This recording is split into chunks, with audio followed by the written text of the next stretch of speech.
Kvalitetna priprava na turo je pozimi še veliko bolj pomembna kot poleti.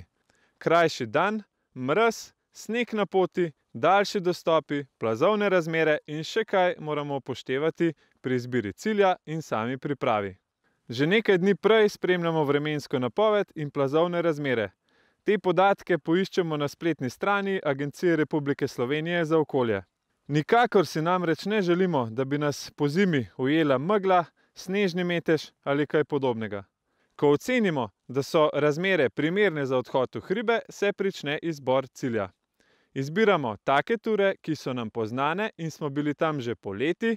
To nam bo zelo olajšalo samo orientacijo, saj so pozimi markacije pod snegom, pot ni vedno jasno razločna, marsikdaj pa sama pot oziroma zimski pristop niti ne poteka po markirani letni poti. Upoštevati morate, da je pozimi napredovanje težje in nam vzame veliko več časa in energije. Energijo nam jemlje tudi mraz in kaj hitro pride do izčrpanosti. V tem primeru moramo poskrbeti sami zase.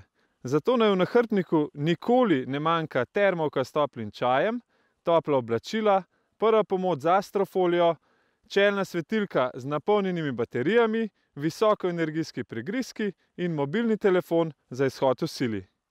Vedeti morate, da pozimi tudi reševalci potrebujemo več časa, da pridemo do vas in boste v tem času odvisni samo od sebe in od vsebine vašega nahrbtnika.